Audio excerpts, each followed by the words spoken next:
பாருங்கள், தக்காளி தொக்கு செய்வேன். எண்ணெயை ஊற்றிட்டு கடுகு போட்டணும், வெந்தயம் போட்டு அதுக்கப்புறம் கருவேப்பிலை போட்டு வெங்காயம் போட்டு வெங்காயம் நல்லா கலர் மாரி வதங்கினதுக்கப்புறம் தக்காளி சேர்க்குறோம். நம்ம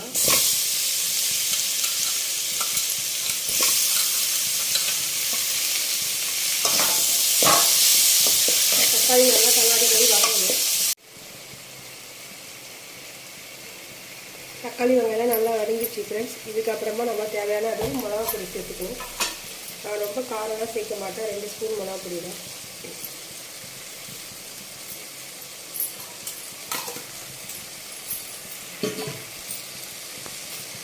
தேவையான அளவு உப்பு, தேவையான அளவு புளியை கரைச்சி நம்ம ஊற்றிக்கணும்.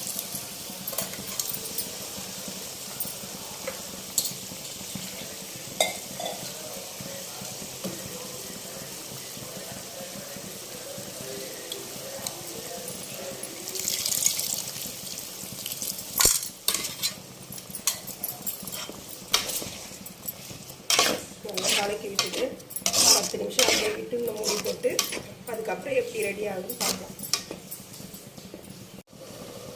இப்போ 10 நிமிஷம் மூடி வச்சு நம்ம திறக்க போய் ரெடி ஆகிடுச்சான்னு பார்க்கலாம்.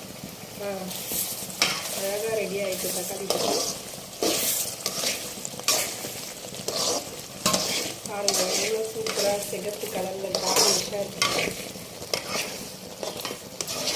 சாப்பிட அப்படியே 2 தட்டு சாப்பாடு சாப்பிடலாம், அந்த அளவுக்கு டேஸ்ட்டாக இருக்கும். எங்கள் பசங்களுக்குலாம் ரொம்ப பிடிச்சது எங்கள் வீட்டில் தக்காளி தொக்கு தான். இப்போ அதில் முட்டையை கட் பண்ணி போட போகிறேன். அது முட்டை தொக்கு.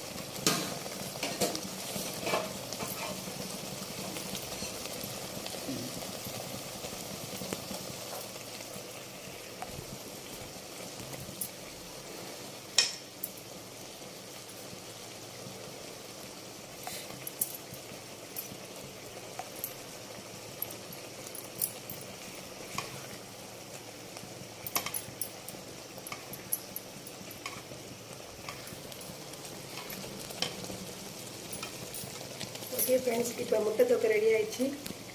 சாப்பிடுங்க, லைக் பண்ணுங்கள், ஷேர் பண்ணுங்கள், கமெண்ட்ஸ் பண்ணுங்கள், மறக்காமல் சப்ஸ்கிரைப் பண்ணுங்கள். பாய்.